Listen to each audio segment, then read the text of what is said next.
नमस्कार, special report देख रहे हैं आप। मैं हूं प्रशांत कटारी और स्पेशल रिपोर्ट में सबसे पहले बात कोरोना की, जिसने एक बार फिर डराना शुरू कर दिया है। एक्टिव केस तेजी से बढ़ रहे हैं, हर रोज नए मामले सामने आ रहे हैं और ये मामले खतरे की घंटी बजा रहे हैं। सबसे पहले ये रिपोर्ट देखिए आप।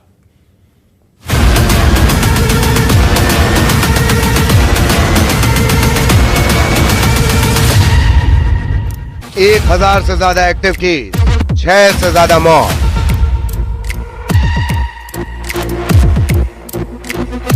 पहले डेल्टा, फिर ओमिक्रॉन और अब LF7, XFG, JN1 और NB181 सीरीज। ये वो नए 4 वेरिएंट हैं जिनके साथ कोरोना ने फिर दस्तक दे दी है और ये दस्तक सतर्क करने वाली है, क्योंकि देश में कोरोना के मरीजों की तादाद तेजी से बढ़ने लगी है।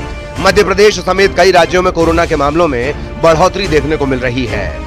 सबसे पहले बात मध्य प्रदेश की करें तो मध्य प्रदेश में कोरोना के 6 एक्टिव केस हैं, जिनमें इंदौर में 5 और उज्जैन में 1 कोरोना मरीज है। लेकिन इस बीच चौंकाने वाली बात यह है कि प्रदेश के बड़े शहरों में कोविड से निपटने की तैयारियां धीमी हैं। भोपाल में सिर्फ एम्स में ही कोविड टेस्ट हो रहा है। इसके अलावा किसी भी सरकारी अस्पताल में कोरोना का टेस्ट नहीं हो रहा। बात देश के दूसरे राज्यों की करें तो केरल में सबसे ज्यादा 430 कोरोना मरीज हैं। 325 मरीजों के साथ महाराष्ट्र दूसरे नंबर पर है। दिल्ली में 107, गुजरात में 83, कर्नाटक में 47, तमिलनाडु में 69, उत्तर प्रदेश में 15, राजस्थान में 13 और बंगाल में कोरोना के 12 एक्टिव मरीज हैं। कोरोना के बढ़ते केसेस के बीच IIT इंदौर ने एक चिंताजनक रिपोर्ट जारी की है। IIT इंदौर की रिसर्च में पता चला है कि कोरोना वायरस के डेल्टा वेरिएंट से साइलेंट हार्ट अटैक हो रहे हैं। इसके अलावा थायराइड जैसी समस्याएं भी सामने आ रही हैं। ICMR की मदद से IIT इंदौर ने ये रिसर्च की है। इसके लिए देश में कोविड-19 की पहली और दूसरी लहर के 3134 मरीजों का डेटा लिया गया है। देश भर में कोरोना के मामले बढ़ते जा रहे हैं। इस बीच IIT इंदौर का एक शोध सामने आया है, जिसमें साफ तौर पर पता चला है कि कोविड के वेरिएंट ने शरीर पर कई तरीके के प्रभाव डाले हैं। यानी जो डेल्टा वेरिएंट था, जो दूसरी लहर चली थी, उसमें 3000 से ज्यादा लोगों का विश्लेषण किया गया था और विश्लेषण के बाद ये सामने आया कि उनको हार्ट अटैक जैसी प्रॉब्लम हुई है। यानी उनका जो हार्ट है उसमें प्रभाव पड़ा था, साइलेंट हार्ट अटैक उन लोगों को हुआ है और थायराइड की समस्या जो है वो बड़ी है। ये जो पूरा शोध हुआ है ये ICMR के सहयोग से हुआ है और IIT इंदौर के प्रोफेसर ने किया है, लेकिन जो रोगियों का विश्लेषण हुआ है वो IIT के प्रोफेसर जो है वो प्रयागराज उन्होंने किया है। कोरोना के मामले भले ही तेजी से बढ़ रहे हैं, लेकिन केंद्रीय स्वास्थ्य मंत्रालय के मुताबिक इससे घबराने और डरने की जरूरत नहीं है। बस जरूरत है तो सावधानी बरतने और सतर्क रहने की। स्वास्थ्य मंत्रालय के मुताबिक कोरोना के ताजा हालात पर सरकार की पूरी नजर है और वो इससे निपटने के लिए पूरी तरह से तैयार है। Bureau report, news 18।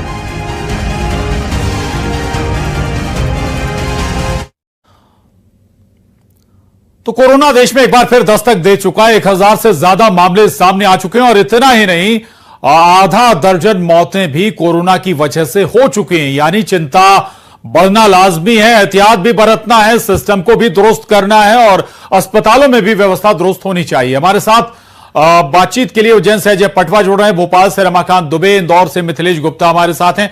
सबसे पहले उज्जैन का रुख करेंगे। अजय, उज्जैन में भी कोरोना ने दस्तक दे दी है, तैयारियां क्या नजर आ रही हैं सरकारी स्तर पर अस्पतालों में? ये देखिए, उज्जैन में एक जो मरीज जो निकला था जिसको इंदौर एडमिट किया गया है, लेकिन उज्जैन के माधवनगर अस्पताल और चरक अस्पताल में कोविड से निपटने के लिए पूरी तैयारियां हैं। ऑक्सीजन सिलेंडर से लेकर तमाम प्रकार की व्यवस्था कर रखी है। हमारे साथ में मैडम है माधवनगर अस्पताल की। मैम बताइए, जिस तरीके से कोविड के जो केस बढ़ रहे हैं उसको लेकर कितनी तैयारियां हैं आपकी? जी बिल्कुल, हम लोगों की पूरी तरह तैयारी है इस रूप में। हम लोग अभी भी, हम लोग के पास अगर मरीज आते भी हैं थोड़ा बहुत सर्दी खांसी जुकाम में, तो हम उनको पूरी तरह काउंसिल कर रहे हैं कि बार बार अपने नाक और मुंह को हाथ ना लगाएं। अगर आप किसी भी पब्लिक प्लेस पे जा रहे हैं, बस स्टेशन, रेलवे स्टेशन पे, तो अपना नाक और मुंह ढक के रखें मास्क से। अपने हाथों को बार बार धोएं साबुन से, और ऐसा नहीं है कि आपने फटाफट से धो लिया। 1 से 1.5 मिनट हम लोग साबुन से धोएंगे और 15 सेकंड अगर आप सैनिटाइज कर रहे हैं तो। और यही कहना चाहूंगी, अपनी डाइट प्रॉपर रखें, प्रोटीन इंटेक अपना पूरा होना चाहिए, हरी सब्जियां और सीजनल फ्रूट खाएं, हाइड्रेटेड रहें, पानी पीते रहें जी। देखा जाए तो कोविड के लेकर जो वेरिएंट्स में जो साइलेंट अटैक के ज्यादा मामला बढ़ रहा है, उसको लेकर कैसे इसको पता चलता है और कैसे इसको ध्यान रखना चाहिए? देखिए, इसके लिए रूटीनली चेकअप बहुत जरूरी होता है। देखिए, ये हम लोग का हम लोग अगर थोड़ा बहुत भी आपको शंका लग रही है, चेस्ट पेन है या आपके कंधे में दर्द है, थोड़ा बहुत थकान लग रही है, सांस फूलना, अगर आपको थोड़ा बहुत भी ऐसी शंकाएं लग रही हैं तो अपने नजदीकी स्वास्थ्य केंद्र पर जाकर तुरंत इस चीज की अपने चिकित्सक से सलाह लें। हमारे साथ में अभय विश्वकर्मा भी ये स्वास्थ्य समिति के सदस्य हैं।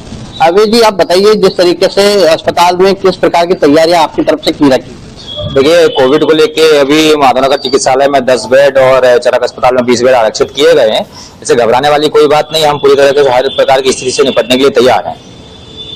आप बताइए, आप जैसे सड़कों पे घूमते हैं, पब्लिक में जाते हैं, तो कैसे अपने आप को बचाव करें? सबसे पहले तो मास्क हम लगाएं, सबसे पहली प्रायोरिटी वही है, डॉक्टरों द्वारा जो जारी हुई है। उसके बाद सोशल डिस्टेंसिंग का पालन करें, समय समय पे हाथ मुंह धोएं, हरी सब्जियों का सेवन करें, यही जहाँ तक। तो देखिए, कुल मिलाकर ये है कि एहतियात बरतना होगा और उज्जैन में तैयारियां शुरू हो गई हैं। भोपाल का रुख करेंगे, रमाकांत दुबे हमारे साथ बने हुए। रमाकांत, भोपाल सबसे जो बड़े शहर है मध्य प्रदेश में, जब पिछली बार कहर बरपाया कोरोना ने, उन शहरों में शुमार था जहां सबसे ज्यादा कोरोना के मामले सामने आए थे। इस बार क्या तैयारियां हैं सिस्टम की? जी प्रशांत, मैं सीधे लोगों से ही बात करता हूं और आपको जवाब यही लोग देंगे कि कोरोना एक बार फिर दस्तक देने लगा है। देश में, प्रदेश में कई मामले सामने आ चुके हैं। क्या यहाँ प्रॉपर तैयारी है? क्योंकि पिछली बार भोपाल जो है वो कोरोना का हब बना हुआ था। देखिए, प्रॉपर तैयारी तो अभी भी नहीं है, ना शासन की तरफ से और ना ही अस्पतालों में। अभी भी सिर्फ भोपाल के एक ही अस्पताल में RT-PCR की जांच करी जा रही है, वो है एम्स। तो जब इतने बड़े अस्पताल में सिंगल इतनी घातक बीमारी कोरोना की जांच करी जा रही है, तो इससे आप समझ सकते हैं कि आने वाले समय में अगर प्रशासन की इसी तरह सख्ती रही और सख्त गाइडलाइंस जारी नहीं करी गई कोरोना को लेकर, तो कहीं ना कहीं दोबारा भी कोरोना के मामले ज्यादा बढ़ जाएंगे भोपाल में और हमें इस बार और ज्यादा कठिनाई का सामना करना पड़ेगा। इसलिए शासन को, प्रशासन को अभी से सख्त गाइडलाइन जारी करनी चाहिए और कोरोना जैसी घातक बीमारी से लड़ने के लिए पहले से ही तैयारी कर लेनी चाहिए। हमारे साथ और भी लोग मौजूद हैं, हम जानेंगे क्या भोपाल में कोरोना से लड़ने की तैयारियां हैं अभी? नहीं, अभी वर्तमान फिलहाल तो नहीं, और वैसे भी कोरोना दस्तक दे चुका है MP में, और अगर प्रशासन ने पूर्ण तैयारी नहीं करी, कठोर कदम नहीं उठाया है बीमारी के शुरुआती कदम में, तो हो सकता है हमें फिर वही त्रासदी झेलना पड़े जो हम पहले भी झेल चुके हैं।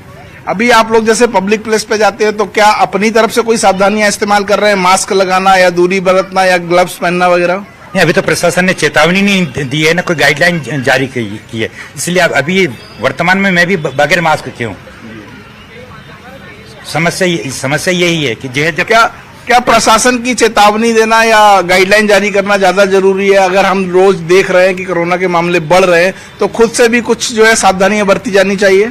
सबसे पहले तो मैं सरकार से ये अपील करना चाहूंगा कि कुछ ऐसी गाइडलाइंस जारी करे, जैसे मास्क पहनना कंपलसरी करे, लोगों को जगह जगह इकट्ठा होने से दूर रखे, सैनिटाइजर का यूज कंपलसरी करे, और ऐसी जगह जैसे बस स्टैंड हो गए, रेलवे स्टेशन हो गए, एयरपोर्ट्स हो गए, वहां पे जो टेस्ट RT-PCR टेस्ट है वो कंपलसरी करे। आने जाने जो राहगीर है, जो भी ट्रेवलर आ जा रहे हैं, उनका सबसे पहले RT-PCR टेस्ट होना जरूरी है। बिल्कुल, इन्फॉर्मेशन को या सरकार को जरूर रखनी चाहिए। लौटूंगा आपके पास, और लेकिन अवेयरनेस हमारी भी जरूरी है। इंदौर का रुख करेंगे मिथिलेश।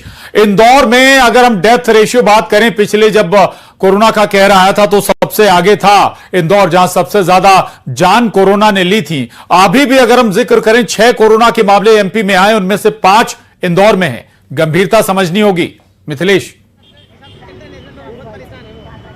बिल्कुल सही कहा आपने प्रशांत कि इंदौर में पिछली 2 लहर में सबसे ज़्यादा जो मौतें हैं, अगर प्रदेश की बात की जाए तो सबसे ज़्यादा इंदौर में हुई थी।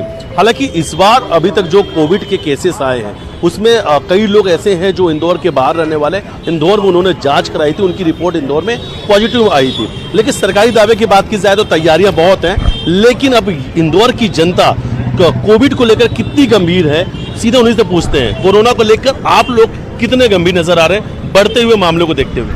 सर, कोरोना के लिए तो ऐसा है कि अभी हमारे पास कोई गाइडेंस सरकार के द्वारा या प्रशासन के द्वारा कोई भी उसके लिए कार्यवाही नहीं की गई है। तो हम लोगों को तो ये भी पता नहीं है कि कोरोना के हमारे पास फिर से दोबारा महामारी लौट कर आ रही है, और अगर ऐसा ही चलता रहा तो महामारी को वही पुराना विकराल रूप धारण करने में समय नहीं लगेगा। क्योंकि हम जब देखते हैं, जब सरकार चुनाव आने के टाइम पर अपने प्रचार प्रसार के लिए सतर्क हो जाती है, तो उसी प्रकार सरकार जिसको योजनाएं देना चाहती है उनकी स्वास्थ्य की सुविधा भी सरकार की जिम्मेदारी बनती है, तभी वो लोग उस योजना का फायदा उठा पाएंगे। हम देखते हैं कि कोई भी योजना आती है, यूट्यूब पर सबसे पहले उस योजना का प्रचार दे दिया जाता है, मगर जब स्वास्थ्य सुविधा की बात आती है तो हमारे देश में उसके प्रति लापरवाही बरती जाती है। इसी का परिणाम हमारा कोरोना वायरस हमने पिछली बार भुगत चुके हैं, और अगर ये ही स्थिति अभी रही तो ये महामारी फिर से वही रूप ले लेगी। मेरा यह कहना है कि अगर सरकार, सबसे जरूरी इसके लिए सरकार है, क्योंकि सरकार ही इस जागरूकता को फैलाएगी, और अगर सरकार कुछ काम नहीं कर रही है तो यह सरकार की लापरवाही है। क्योंकि आज के समय में शोभा यात्रा जैसे बैनरों का हर जगह इस्तेमाल किया जाता है ताकि उनका प्रचार हो, और क्या यह स्वास्थ्य के लिए भी जरूरी नहीं है कि इनका प्रचार के लिए? बिल्कुल ठीक है, चलिए अच्छी बात है, लेकिन अवेयरनेस हमारी भी जरूरी है। और अगर वाकई हालात ऐसे हो रहे हैं, लग रहा है, संकेत मिल रहे हैं कि कोरोना लौट रहा है, तो फिर हमें खुद सजग हो जाना चाहिए। जरूरी नहीं कि हर बार इंतजार करें कि सरकार ही जब डंडा चलाएगी तभी हम गाइडलाइंस फॉलो करेंगे, मास्क लगाना शुरू करेंगे। आप सभी का शुक्रिया। मिथिलेश, रमाकांत, अजय, बहुत धन्यवाद जानकारी के लिए।